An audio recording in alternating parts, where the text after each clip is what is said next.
நமச்சிவாய சிவாய நம. அனைத்து தமிழ் உள்ளங்களுக்கும் கனிவான வணக்கங்கள். நாம் இந்த பதிவில் பிறக்கப் போகும் ஏப்ரல் மாதத்திற்கான சுப மற்றும் அசுப பலன்கள் என்னென்ன என்பதனையும், அசுப பலன்கள் ஏற்படுமாயின் ராசிக்காரர்கள் செய்ய வேண்டிய பரிகாரங்கள் என்னென்ன, வழிபட வேண்டிய தெய்வம் யார் என்பதனை பற்றியும் விரிவாக காண்போம்.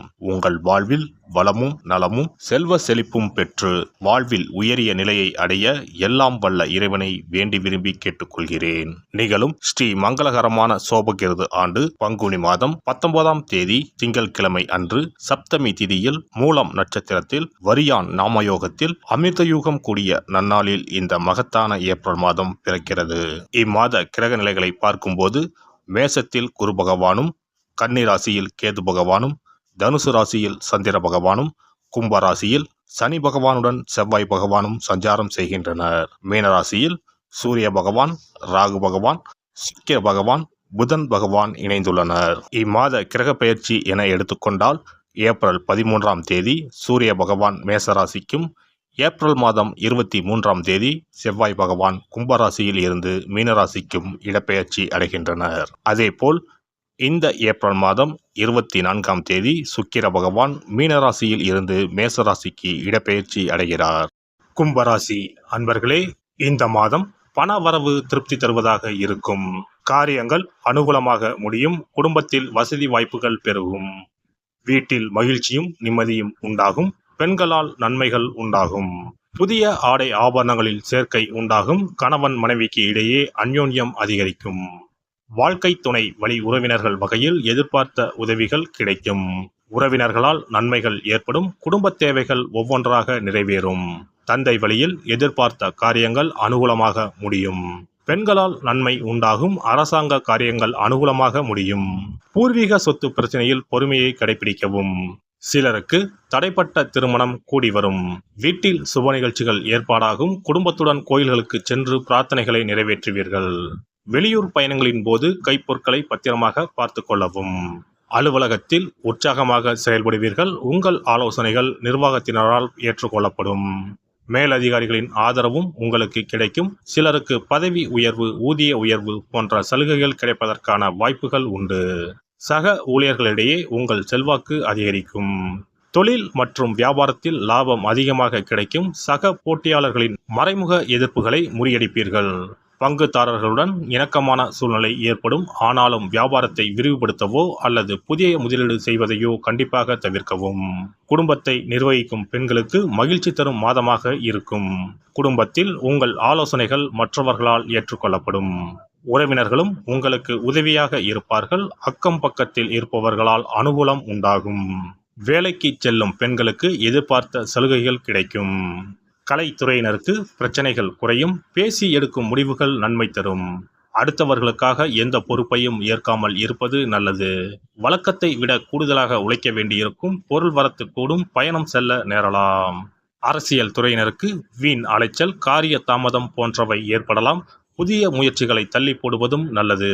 காரிய அனுகூலம் ஏற்படும். உணர்ச்சிகரமாக பேசி மற்றவர்களை கவர்வீர்கள்.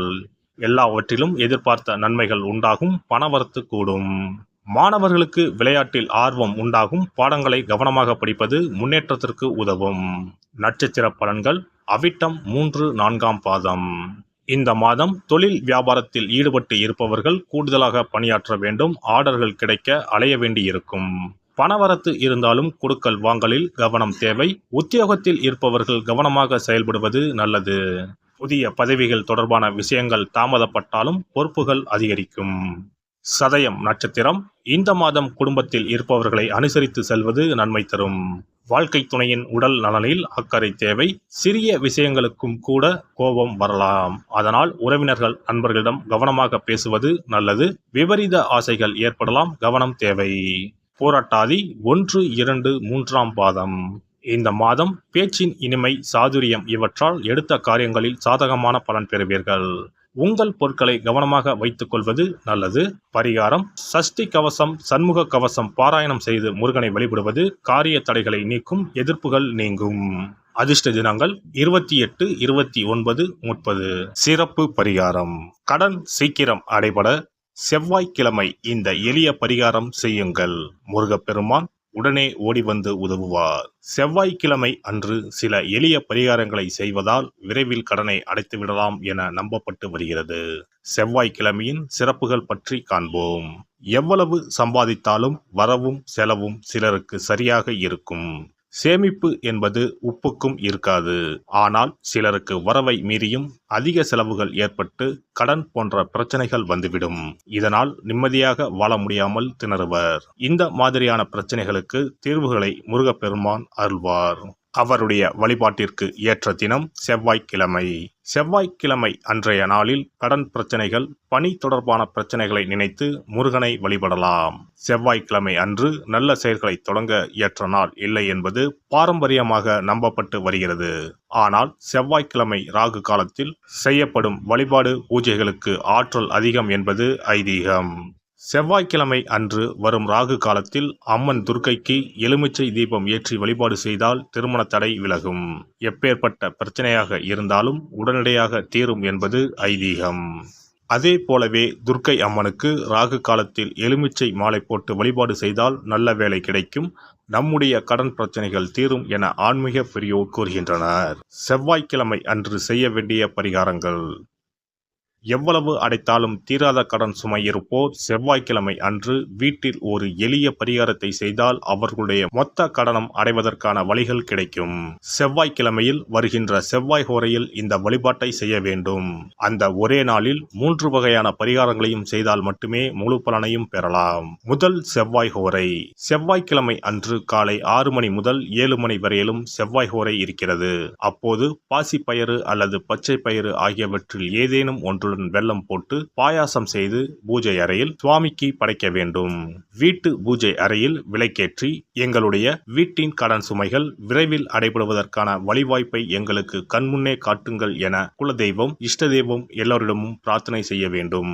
இரண்டாவது செவ்வாய் ஹோரை செவ்வாய்க்கிழமை அன்று பகல் பொழுதில் 1 மணி முதல் 2 மணி வரை இருக்கிறது. அப்போது பச்சரிசியை சுத்தம் செய்து அதனுடன் பச்சை பயிறு, வெல்லம் ஆகியவற்றை கலந்து வீட்டு பூஜை அறையில் வீட்டிற்கும் சுவாமி படத்தின் முன்பு வைக்க வேண்டும். பின்னர் நாங்கள் கோமாதாவிற்கு செய்யும் இந்த தானத்தை ஏற்று எங்களுடைய கடன் சுமை குறைந்து நிம்மதியான வாழ்க்கை கிடைக்க 30 முக்கோடி தேவர்களும் அருள் புரிய வேண்டிக் கொள்கிறோம் என மனதினுள் பிரார்த்தனை செய்ய வேண்டும். உங்களுடைய வீட்டில் யாரின் பெயரில் அதிகமான கடனை வாங்கி இருக்கிறீர்களோ அவர்களின் கையால் பாசிப்பயறு வெல்லம் கலந்த பச்சரிசியை கோமாதாவிற்கு தானமாக கொடுங்கள்.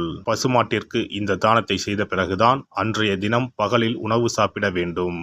ஒருவேளை நீங்கள் பணிக்கு செல்பவராக இருந்தால் காலையில் இதையெல்லாம் தயார் செய்து கையில் எடுத்துக்கொண்டு சென்று விடுங்கள்.